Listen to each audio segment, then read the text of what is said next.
സുഭാഷിതങ്ങൾ 3-ാം അധ്യായം 5 മുതലുള്ള വാക്യങ്ങൾ. കർത്താവിൽ പൂർണ്ണ ഹൃദയത്തോടെ വിശ്വാസം അർപ്പിക്കുക. നിന്റെ ബുദ്ധിയെ ആശ്രയിക്കുകയും അരുത്. നിന്റെ എല്ലാ പ്രവൃത്തികളും ദൈവവിചാരത്തോടെയാകട്ടെ. അവിടുന്ന് നിനക്ക് വഴി തെളിച്ചു തരും. ജ്ഞാനിയെന്ന് സ്വയം ഭവിക്കരുത്. കർത്താവിനെ ഭയപ്പെട്ട് തിന്മയിൽ നിന്ന് അകന്നു മാറുക. അത് നിന്റെ ശരീരത്തിന് ആരോഗ്യവും അസ്ഥികൾക്ക് അനായാസതയും നൽകും. കർത്താവിനെ നിന്റെ സമ്പത്തുകൊണ്ടും നിന്റെ എല്ലാ ഉൽപ്പന്നങ്ങളുടെ ആദ്യഫലങ്ങൾ കൊണ്ടും ബഹുമാനിക്കുക. അപ്പോൾ നിന്റെ ധാന്യപ്പുരകൾ സമൃദ്ധി കൊണ്ട് നിറയും. നിന്റെ ചക്കുകൾ വീഞ്ഞു നിറഞ്ഞു കവിയുകയും ചെയ്യും. കർത്താവിൻ്റെ ശിക്ഷണത്തെ നിന്ദിക്കരുത്. അവിടുത്തെ ശാസനത്തിൽ മടുപ്പ് തോന്നുകയും അരുത്. എന്തെന്നാൽ പിതാവ് പ്രിയപുത്രനെ എന്ന പോലെ കർത്താവ് താൻ സ്നേഹിക്കുന്നവരെ ശാസിക്കുന്നു. കാരുണ്യവാനായ ഈശോയെ, അങ്ങയുടെ ശാസനത്തെ ഞങ്ങൾ സ്നേഹിക്കുന്നു. ഞങ്ങൾ ചോദിക്കുമ്പോൾ അതപ്പോൾ തന്നെ കിട്ടാത്തത് ഞങ്ങൾക്കത് ദോഷകരമായതുകൊണ്ടാണെന്ന് ഞങ്ങൾ ഈ വചനത്തിലൂടെ വിശ്വസിക്കുന്നു.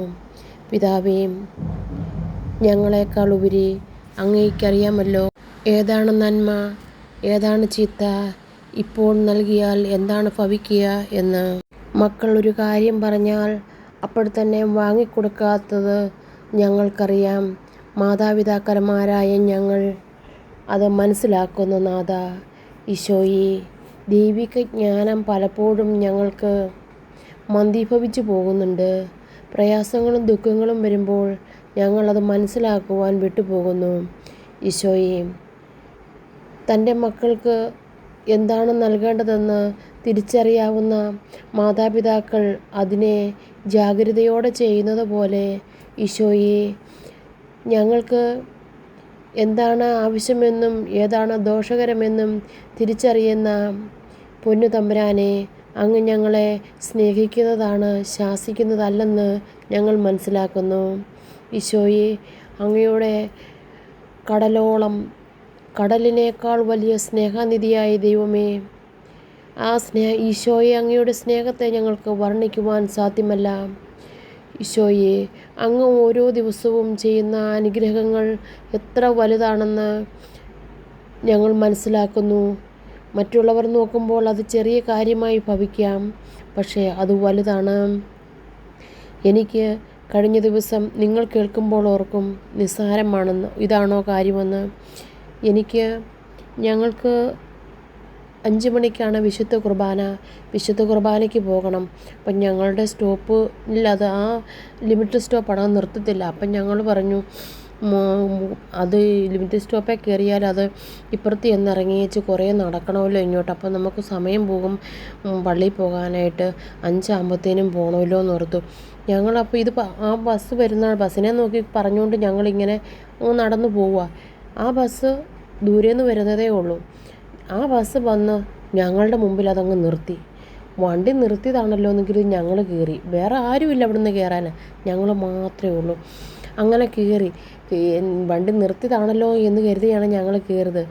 ഞങ്ങൾ കയറി ടിക്കറ്റ് എടുക്കാൻ വന്നപ്പോൾ കണ്ടക്ടറോട് ചോദിച്ചു, ഞങ്ങളുടെ സ്റ്റോപ്പിൽ നിർത്തുപോയെന്ന് ചോദിച്ചു. അപ്പം പുള്ളിക്കാരൻ പറഞ്ഞു, നിർത്തത്തില്ല എന്ന് പറഞ്ഞു. നിർത്തുകയാണെന്ന് ഞങ്ങൾക്കറിയാം, എങ്കിലും ഞങ്ങളങ്ങ് ചോദിച്ചതാ, നിർത്തുമെന്ന് ചോദിച്ചു. ഇല്ലെന്ന് പറഞ്ഞു. കുറച്ചങ്ങ് കഴിഞ്ഞപ്പം ഈ കണ്ടക്ടർ ഡ്രൈവറുടെ അടുത്ത് പോയി എന്തോ പറയുന്നത് കേട്ടു. അപ്പം തിരിച്ചു വന്ന് ഞങ്ങളുടെ സ്റ്റോപ്പ് എടുക്കാറായി പറഞ്ഞു. ഞാൻ പറഞ്ഞിട്ടുണ്ട് നിർത്തുമെന്ന്. ഒരിക്കലും വൈകിട്ട് 7 മണിക്ക് ശേഷം ഏത് ലിമിറ്റഡ് സ്റ്റോപ്പാണെങ്കിലും സൂപ്പർ ഫാസ്റ്റ് ആണെങ്കിലും നിർത്തും എവിടെയും. പക്ഷേ ഈ സമയത്ത് ഒരു 4:30 മണി സമയത്ത് പക്ഷെ ഞങ്ങൾക്ക് ആ മനുഷ്യൻ അന്ന് അവിടെ നിർത്തി തന്നില്ല. ഞങ്ങൾക്ക് വിശുദ്ധ കുർബാന മുടങ്ങിപ്പോവും. വണക്കവാസവും വിശുദ്ധ കുർബാനയും ജപമാലയും കൂടാനായിട്ട് ഞങ്ങൾ ആഗ്രഹിച്ച് വേഗം പോകുമായിരുന്നു. അതൊക്കെ കേൾക്കുന്നവർക്ക് അതൊരു നിസ്സാരമെന്ന് കരുതും. പക്ഷേ എന്നെ സംബന്ധിച്ച് അതൊരു വലിയ അനുഗ്രഹമാണ്. ദൈവദൂതനെ പോലെ. അല്ലെങ്കിൽ അവിടെ ആരുമില്ല, ഞങ്ങൾ മാത്രമേ ഉള്ളൂ. ഞങ്ങളും നിൽക്കുവല്ല, ഞങ്ങൾ നടന്നു വരുവാണ്. ഞങ്ങൾ നടന്നു വരുമ്പോൾ ഞങ്ങളുടെ മുമ്പിൽ കൊണ്ടുപോയി ആ ട്രാൻസ്പോർട്ട് ബസ് നിർത്തുന്നു. അതുപോലെ തന്നെ ഞാൻ വെറുതെ ചോദിച്ചതാണ്, ആ സ്റ്റോപ്പിൽ നിർത്തുമോ എന്ന്. നിർത്തുകയാണെന്ന് ഞങ്ങൾക്കറിയാം. പക്ഷേ അത് ആ മനുഷ്യൻ അവിടെ ചെന്ന് പറഞ്ഞ് ചൊവ്വ നിർത്തി. പക്ഷെ ഞങ്ങൾക്ക് വിശുദ്ധ കുർബാനയ്ക്ക് എല്ലാ ദിവസവും പോകുന്നതിനേക്കാളും കൂടുതലും പിന്നെ മുഴുവൻ കുർബാനയിൽ പങ്കുകൊള്ളാനും പറ്റി. അതൊക്കെ ഒരു വലിയ അനുഗ്രഹം എന്ന് പറഞ്ഞാൽ ദൈവദൂത് നമ്മളെക്കാളുപരി ആ വിശുദ്ധ കുർബാന നമ്മൾ മുടക്കരുതെന്നും കൂടണമെന്നും നമ്മളെക്കാൾ ഏറെ നമ്മുടെ പൊന്നു തമ്പുരാൻ അത് അറിയുന്നുണ്ട്. യേശുവേ നന്ദി. ഓരോ ചെറിയ നന്മകളെയും തിരിച്ചറിയുവാൻ, ദൈവത്തിൻ്റെ ദാനമാണെന്ന് തിരിച്ചറിയുവാൻ എല്ലാ മക്കളെയും അനുഗ്രഹിക്കണേ നാഥാ.